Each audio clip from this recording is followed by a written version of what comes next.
So what do we mean by spiritual friendship? I think a lot of us are here, let's just see, a lot of us are here because, I'm looking at everyone, because of our friends. Perhaps we joined the Mindfulness Society of Canada, or we learned mindfulness with Jess or another teacher because one of our friends told us about it, and we thought, okay, I think this friend is decent, and they're a good person. Perhaps they have something that they want to introduce me to, so I'll go and take this class with this teacher. Or perhaps we had a friend who connected us with the Mindfulness Society of Canada, and so we decided, I should probably tune in and see what it's all about, and perhaps we got some benefit out of it. And so a lot of us here are here because of our friends.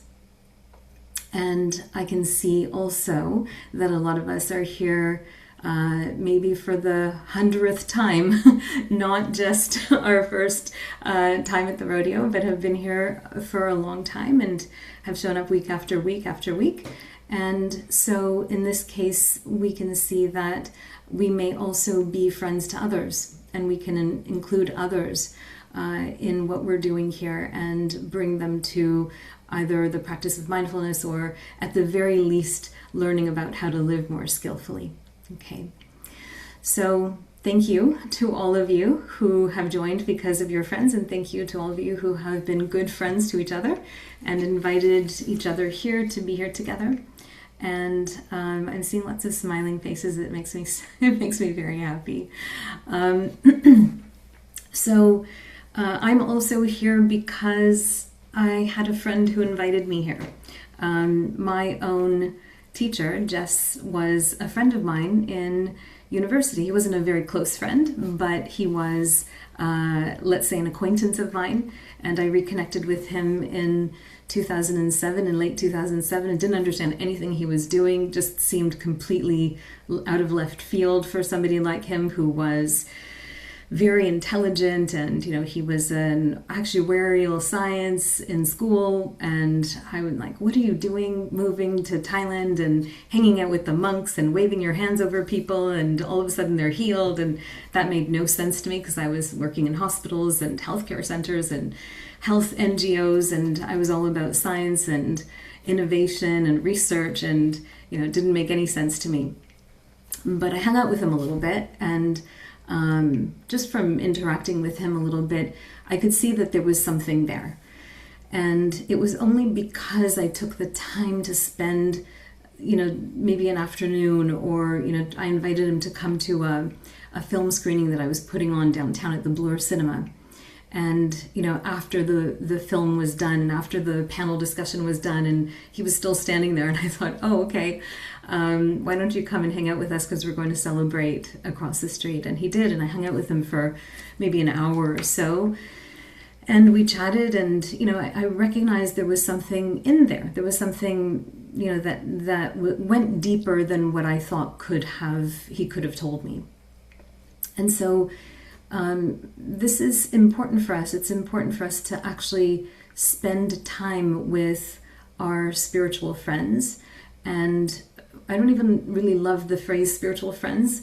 The term is also known as admirable friendship. Okay, it's important to spend time with these types of friends, because what tends to happen is they'll tend to show us a part of themselves that is not what we might just see in all the rest of our connections and our friendships. It's not just about enjoying life and having fun and going out there and having a good time. There's something deeper there, and it feels like it's important for us to see that there may be a friend or two, or maybe three, that we come across in our life. It's not something that happens every day, and even if we have these people in our lives, we may not always recognize those aspects of them until we spend quality time with them. So there may be somebody at our office where we work, or perhaps a neighbor or something like that, and we might not recognize that they might be a mindfulness practitioner. We might not recognize that perhaps they're a healer of some sort, or we might not recognize that they've gone a little bit deeper and done some self-introspection and done some work on themselves. And so it's only when we spend that quality time with them that we'll find out. So it wasn't always this way for me. Growing up, I had some friends that, gosh, I felt like I really needed to up-level my life, because I had friends that I felt abandoned by. I had friends who I felt sabotaged me in, daily life, in social contexts, in work contexts. And I actually remember praying or asking the universe, can you please give me some better friends? And sometimes when you ask and you put the good things in there, you put the good karmic actions in there, good things come out of that, right? And so I remember not just reconnecting with Jess, who I thought was just, he was a friend of my boyfriend in second year university. I didn't know him that well. But when I reconnected with him, I had some conversations with him, and I found out something deeper about him. And it actually gave me this understanding that he was a higher quality person than I gave him credit for. And I trained with him. I learned Reiki level 1, Reiki level 2, Reiki level 3. I did the psychic course with him, did a bunch of different things. And he was going back to Thailand for the fourth time. He would always be here for 2 months. Some of us remember. He'd be here for 2 months in the summer, and then he'd disappear for 10 months and he would be away. And those were the days of Skype, and I used to just Skype him every once in a while, send him a quick note. And I remember before he left one time, I think it was after I finished my Reiki Master's course with him, or maybe my Reiki Teacher's course actually. And he said, so do you know who you're going to be spending time with? And I was like, yeah, the ladies in Thornhill. It just came out of my mouth like that. And I'd hardly spent time with the ladies in Thornhill up until then. I was downtown a lot. I had friends who I would go out and dance with. I'd go and see concerts. I had a very different life than my life looks like right now. And I was like, as soon as it came out, I was almost like, can I put it back in? Can I take it back? I don't think that was the right answer. But never underestimate your knee-jerk reactions. It was the right answer. So over the upcoming next few years after that, I found myself spending a lot of time. And actually I'll call out Karen Kaufman, who's here tonight. She actually opened up her house and she said, I'll bring a bunch of people to my house who want to have Reiki treatments from you. And, she literally set up a schedule for me. She put water bottles out at the front door. She welcomed people. She was like my secretary, basically. And she opened up my house so I could get some new clients coming in when I was just getting started. And I didn't know anyone up until that point who would have done something like that for me. So thanks, Karen, for doing that. I appreciate it. Thank you. So this was a bit of an eye-opening experience for me, seeing that there could be people outside of my own family, like people outside of my mom and dad, who would do something for me that was that kind. And it was important for me to have that experience, because up until then, I had wandered around feeling like I wasn't enough, that I had to prove myself, that there was something wrong with me, that I deserved to have bad friends or, mediocre, let's say mediocre friendships, not admirable friendships. And it became more and more apparent to me that those were ideas that I had in my head, but they weren't the reality.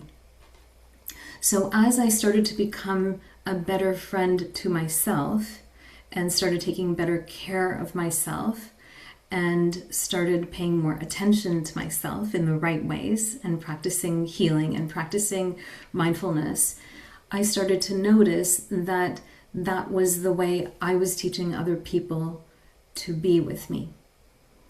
So if I wouldn't take good care of myself, if I wasn't a good friend to myself, then other people also would come into my life and not be admirable friends or spiritual friends to me. Make sense? Does that make sense? Anyone here feel or had a period in their life where they felt like, I don't really like my friends. Like my friends are not good people, not great people. Okay. All right. So I'm not just alone here. Okay. So a lot of us have had those experiences where it feels like, we were let down, we were disappointed, perhaps betrayed, perhaps felt that our friends weren't the people that we thought they were. Okay, and so one piece of advice, if I were to give advice in this context for those of us who may find ourselves in that situation now or in the future, is to start being a really, really good friend to yourself and treating yourself the way that you want other people to treat you.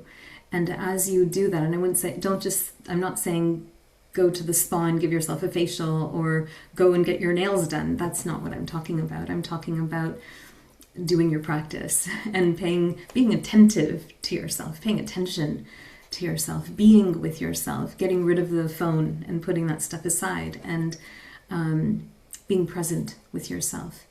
And doing more and more of that, you are bound to attract, you're sending a signal out to the universe out there, you're bound to attract that same quality or caliber of energy as well. Okay, so my first unsolicited piece of advice is treat yourself well and be attentive, pay attention to yourself in a high quality way. Okay. Every once in a while today I'm going to share a quote or two, and these are quotes from the Buddha or the Dhammapada, which is a collection of sayings from the Buddha. And I've got goosebumps as I'm talking about this because I'm thinking about the quality of the relationship that the Buddha himself had with his attendant, Ananda. And it's true, Ananda was his cousin, but for a couple of decades, like I think 25 years, Ananda was his primary attendant and took care of him, made sure that he had all the things that he needed, made sure that he had the congregation or the community of monks that he was teaching organized. He even stuck his neck out when the Buddha was in danger, was in mortal danger because someone had tried to set an elephant on him. And Ananda stood right in front of the elephant, even though the Buddha told him, "I don't need it. It's okay. I don't need your protection." And it's true, he didn't need the protection after all. But this was the length that Ananda had gone to protect his friend, to protect his teacher.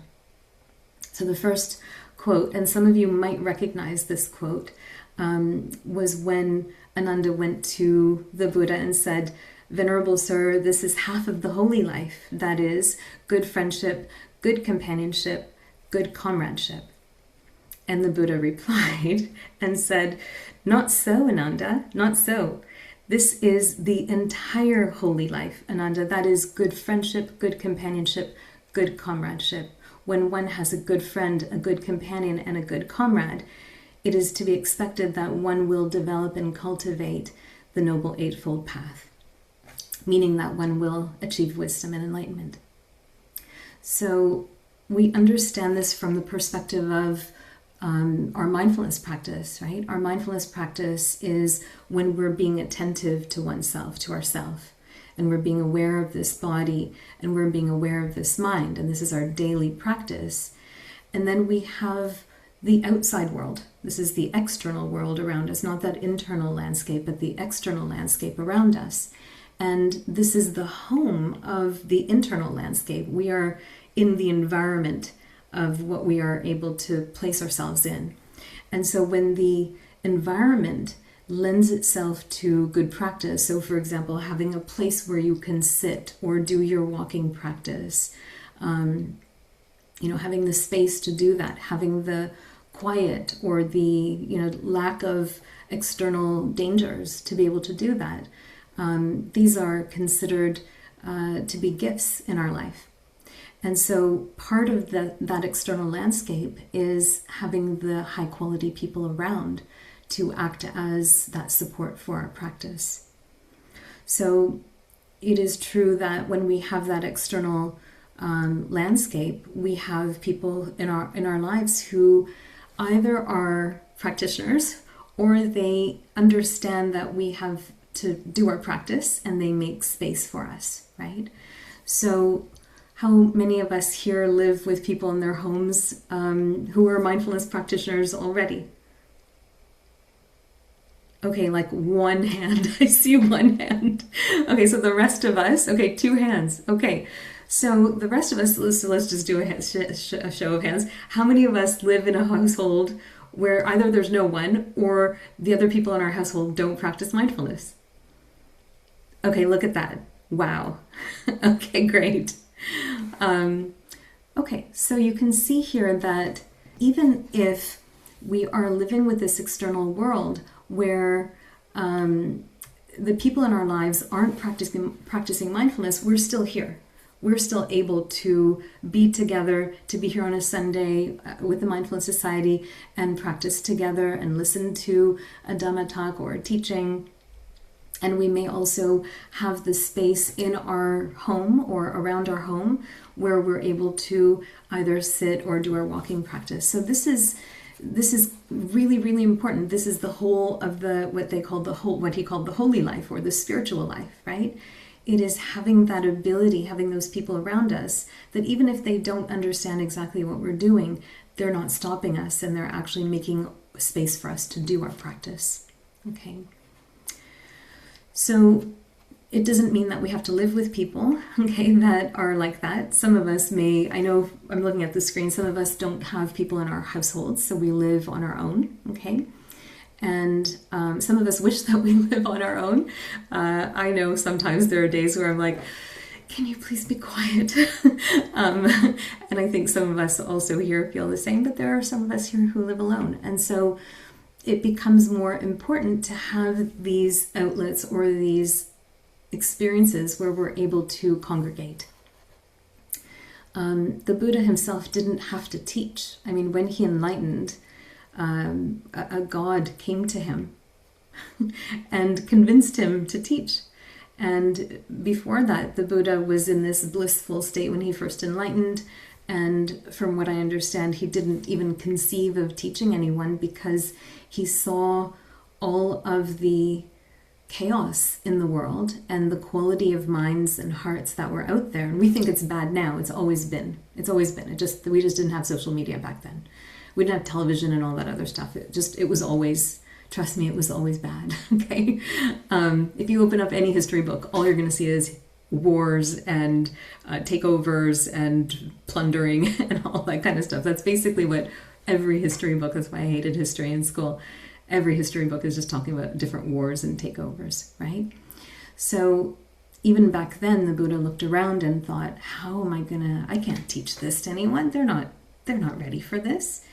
And a god appeared to the Buddha and encouraged him. And he said, there are people. And slowly the Buddha began to teach others and then created a community of monks. And eventually, I think according to, from what I remember, and pardon me if this is incorrect, but I think it was actually Ananda who encouraged the Buddha to allow female monks as well. At that time, there used to be female monks. And so there was this thriving community of practitioners and hundreds and thousands of them. Okay, and so it's important for us to know that it's not just because we're needy or, we have this world where we're very insulated. We live with our nuclear family. We don't have intergenerational homes and lifestyles, and we live in our little homes shut away from the rest of the world. Even if you live alone, or if you live with other people, it's important to have quality people in your lives. So we have different kinds of friends. There's one of the sayings is, some friends are just good to go out with and drink with, that kind of thing when he was talking to the lay people. And so it's true, you are going to have different caliber, quality of friends. And what I would say, my second unsolicited advice here is to find the ones who have reduced or eliminated suffering from their own lives. And you might say, okay, but I don't know a Buddha, or I don't even know what a Buddha would look like in everyday life. or I don't know anyone who's eliminated suffering. Okay. And this is very true. None of us, have these people in our neighborhoods. They're just not in our neighborhoods.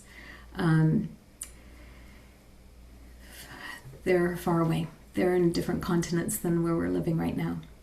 And so, how do we know about those who have reduced suffering from their lives? And again, it takes time with them. We have to be able to spend time and be with people so that we can see how they operate in their lives. It's not that their lives are any easier necessarily. It's only that they meet the experiences in their lives differently than the average person.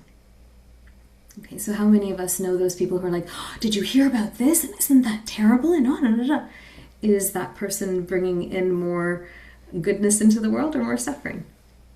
I think you kind of get a feel for that, right? And then compare that with someone who, just came out of a difficult situation, and they're sitting with us and they'll ask us about ourselves. Oh, how are you today? Oh, well, last time we talked, this was going on. How is that for you now? Right? So you can see the vast difference between those two people and the quality of those friendships. They're vastly different. So discernment is one of the teachings is actually on discernment and discerning what quality of people to surround yourself with. So if we're lucky, we'll find some friends who suffer much less than the average population. And again, not that their lives are easy, but they meet their experiences differently. And if we're luckier, we can spend time with these friends and pay more attention to them. And if we're the luckiest, we'll have friends that display certain qualities. Okay? And I don't love the word luckiest here. When I say luckiest, I don't mean dumb luck. I mean, we've actually put in some causes that bring about that goodness in our lives. None of us here are living in a place where there are bombs going off. None of us are living in towns where, crime is absolutely rampant and people are experiencing, abductions of their families and things like that. We're in a relatively safe space wherever we are. Okay, so when I say lucky, I don't mean lucky as in we just landed on this good fortune. I mean, we've done good in our past lifetimes to be able to afford a life that is somewhat more comfortable. Even if we have difficulties, our lives are much more comfortable than much of the population out there. So some of the qualities to look for. Okay, one of the qualities is conviction on the path.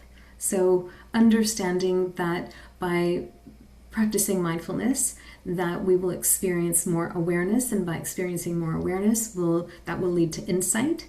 And by having more insights, we will experience what's called a certain kind of wisdom, and that leads to the end of suffering. So having that conviction or that faith. Another one is generosity. And I don't just mean with material things, but generosity with time and, with kindness and with metta. Some of you have met Ajahn Crete from Thailand, and I remember being at one of his courses or his talks in Thailand, and people kept asking him questions, and he kept going, I couldn't understand what he was saying in Thai, but he kept going like this, which meant like 5 minutes, just 5 more minutes.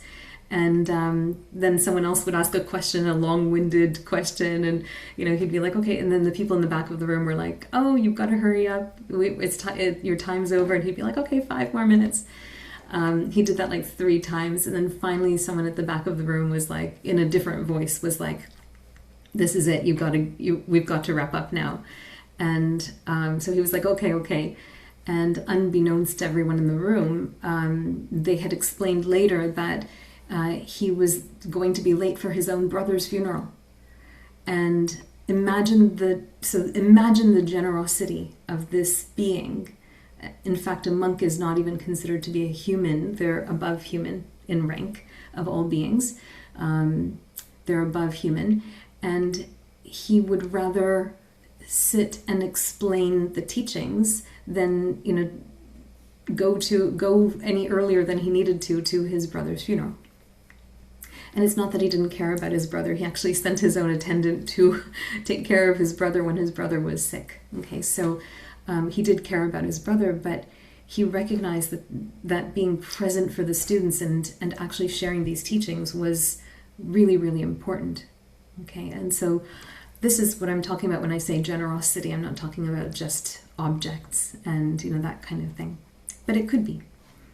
There's also the third one is virtue, right? So this is keeping a moral compass, being an ethical person, being honest, all of these things that you would want to have in an actual friend. And then the fourth one is discernment, which is skillful living, okay, knowing what sorts of actions bring about good karma, knowing what things to stay away from, not enticing us to go and do things that would be harmful or would break a precept, let's say, that type of thing. Okay, so having that discernment. So what happens when we spend time with these types of people? We get to see what they're like. We get to understand them better. We get to understand what makes them tick. We get to see their actions, their decisions, and then we also get to emulate them.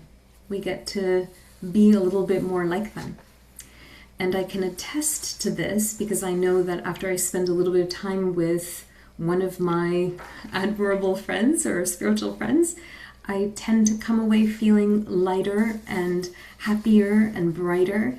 It's vastly different from when I spend time with, let's say, a client who's had a terrible experience and I'm there to help them.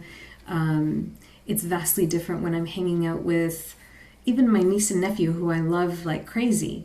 I'm crazy about, anyone who knows me knows that I'm crazy about these kids. But, when they leave, I'm kind of like, whew, okay, I'm glad that they're gone. Okay. So some of you are nodding and smiling because you might have nieces and nephews, you might have grandchildren, or even your own children in some cases, where it's like when they're out of the house, there's a feeling of relief. And, all of a sudden you can breathe and you can take a load off, right? And so in this case, we recognize that there's a different quality in the interactions, right? And so the last piece of this, the last maybe piece of advice that I want to give, unsolicited advice would be, how am I being a good quality spiritual or admirable friend to others, right? So I was just talking about my niece and nephew. Every year I'll take them to Montreal at the end of the school year for a few days for a little celebration that they finished that, whatever their grade was that they were in. And I remember, they know this about me now because we have 30 minutes of silent time when we wake up in the morning, right? And when they were much younger, they weren't able to sit still for 30 minutes. Now my niece is face down, like she's 15, so she's still sleeping. She doesn't care. But my nephew's still, as soon as he wakes up, he's throwing a ball, he's rolling around, he can't sit still, right? So they know that the first 30 minutes is zip it and stay away from me time, right? And so I'd wake up and they'd be, 7 and 10 or something, maybe 5 and 8 or whatever ages they were.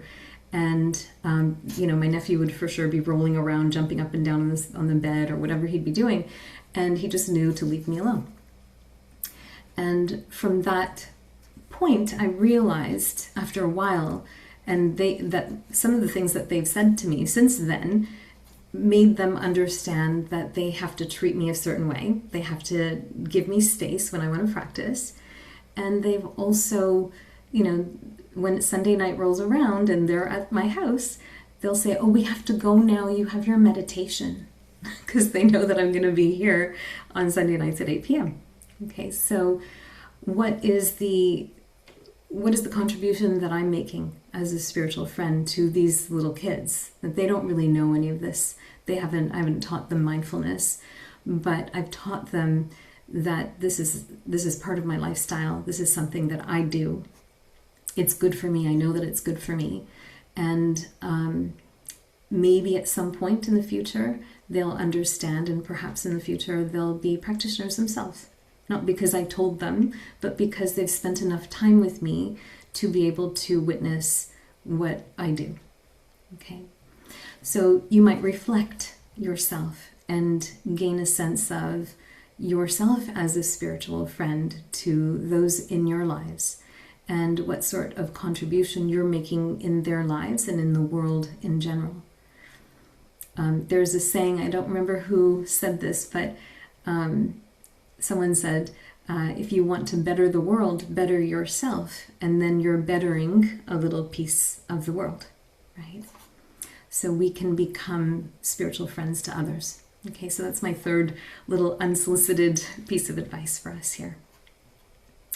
I thought I would do a short little guided meditation. I might share a few quotes along the way, and these are quotes on spiritual friendship that have been attributed to the Buddha over his lifetime when he was teaching.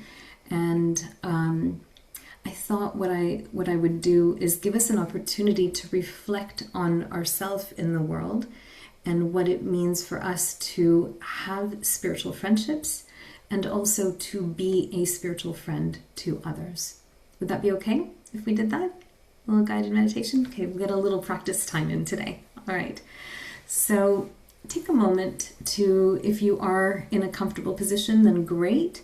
If you feel you might fall asleep, then become a little less comfortable. So you can sit a little bit forward in your seat. So for me, I'm going to do that. I'm going to roll my office chair back a little. Not that I'm going to fall asleep during my own guided meditation, but I'm going to come and sit a little bit forward on my seat so that I am at the front of my seat and my feet are more engaged with the floor, and that keeps me a little bit more awake when I'm practicing. And we'll just take a moment to feel how our body is sitting. Just notice this body sitting here. We might be able to feel more so that contact that the feet are making with the floor or the surface under us. We might feel how the back of the thighs, the back or the bottom, let's say, is sitting against the seat under, and feel that contact. We might feel, if we are sitting back against a sofa or a seat with a back on it, we might feel the back or the lower back and how that support is there for us. We might feel our hands resting in our lap or on whatever surface they're resting on. Let's do a little refreshing breath. So feel free to take a nice deep breath in. You can lengthen your spine, reaching the crown of your head all the way up. And on the exhale, releasing down. Let your whole back come to a comfortable upright position here. And I'd like for us to bring to mind a spiritual friend or an admirable friend. This could be a parent. This could be another family member. This could be a friend or a neighbor or a colleague or a teacher or a mentor. Someone who we trust implicitly. Someone who would never cause us harm on purpose. And I'd like for us to picture this person's face smiling at us.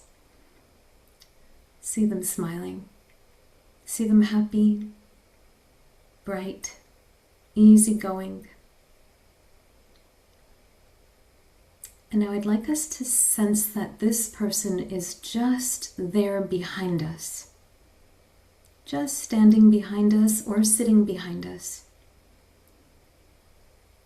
Allow yourself to feel that they're there in case we fall. That they're there for support. That when we do something that they're proud of, that they might put their hand on our shoulder and say, "Bravo, well done."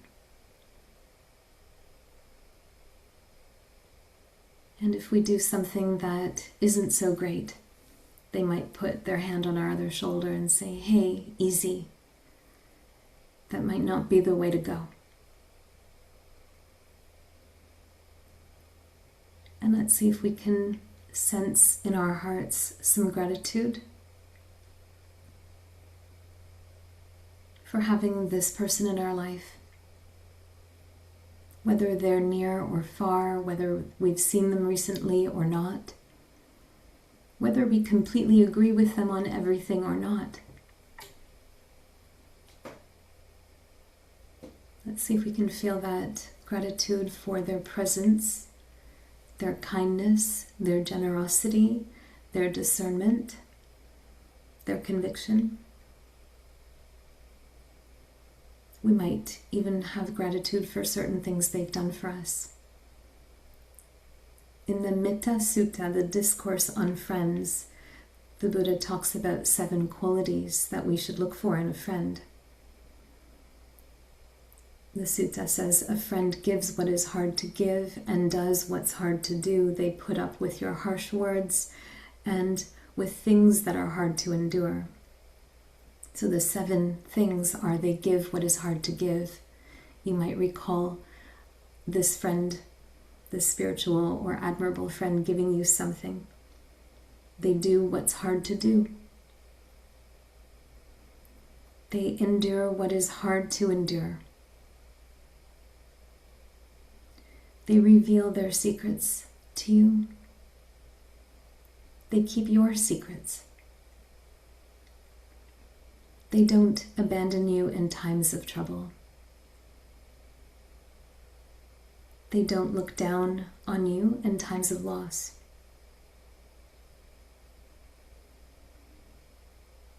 So you might feel gratitude in many different ways for having this person in your life. Recognize these 4 good-hearted friends: the helper, the friend in good times and bad, the counselor, and the one who is compassionate. A true friend is one who stands by you in your time of need.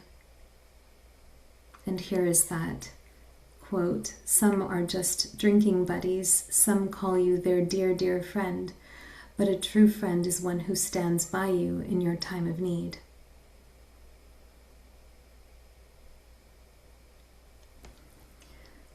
So one more time, you might feel their presence in your life. You might feel gratitude for having them in your life.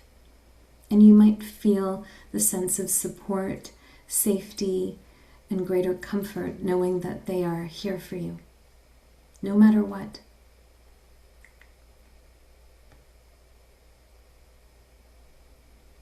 Feel free to take a nice deep breath in, fill your lungs with fresh air, and exhale out. And just feel your body sitting here once again. And this time what we'll do is we will picture someone to whom we feel we are a good friend, an admirable friend. And let's see their face in front of us. And this person may be smiling, but they may be troubled. They may be confused. They may be lost. They may need help or support in some way. And let's remember the good that they've done. Their good actions, their good words, their kind-heartedness, their generosity, their discernment, whatever they might have done that was good, skillful, wholesome, generous, gentle, even the smallest thing. And let's take one hand and put that hand on their shoulder and say to them, well done. Well done, you.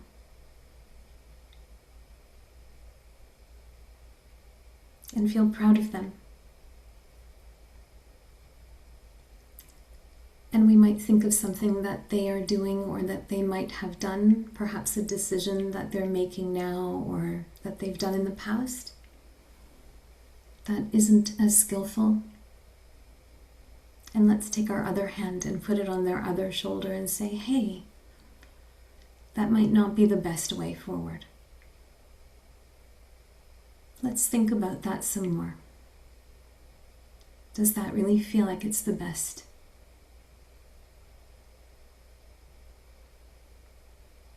And just be with them, not scolding, not hating, not abandoning, just present with them. Feel that connection that's there between the two of you. And see if you can feel in your heart that they'll make the right decision. Maybe sooner, maybe later.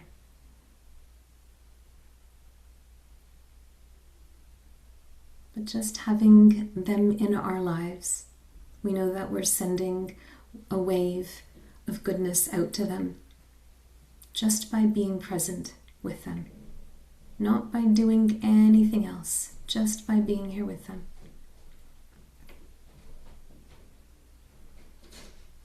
And feel free to take a nice deep breath in one more time. Fill your lungs with fresh air. And now let both of these people, the one who was behind you, okay, your good, admirable friend, put them on one side of you, and the other to whom you are an admirable friend, and put them on the other side. And you're just sitting next to each other. And know that this is the reality of the world that we live in. Some people are more skillful, some are less skillful. And we endeavor to spend more time with those that are more skillful. And we intend to be a good influence on those that are less skillful. Just by being present and taking good care of ourselves.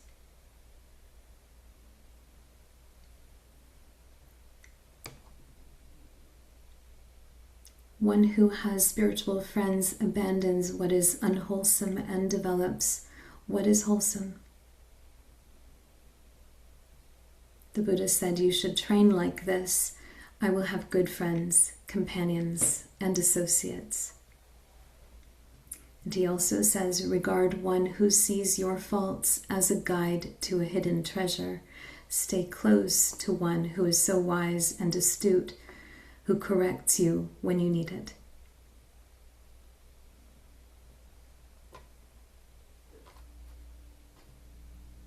Okay, take one last deeper or intentional breath in. Let's fill your lungs with fresh air. And let's come back to our little group here. If you wish, you can open your eyes. And I'd like to share a reminder that we are here every Sunday except for holidays. And so if you ever feel lost, alone, in need of some connection, this is the place to find it. And I also want to mention Karen Kaufman has a weekday morning Sangha every weekday morning, and you'll find different teachers teaching there. She teaches most of the time, but there are a few other teachers who teach there every once in a while. And if you find that you need a reminder to practice, if you feel like you need accountability in your practice, if you feel like you need support or community with which to practice, or you just need that container, that 30 minutes or however long you can stay on for, then that is another opportunity for you to join and be in good company. All right, so thank you very much for being here. I appreciate all of you, and I'm so happy that so many of you were able to join today. I know it's summer, and we want to squeeze as much of the Sunday as we can before Monday, but I want to thank you all for spending some time with me. Let's end our practice by sharing the merits of our practice with the Buddha, with the Dhamma, with the Sangha, with our parents, our teachers, our elders, and with all beings, with all of us and all beings everywhere. May all beings everywhere be happy and peaceful and free from suffering.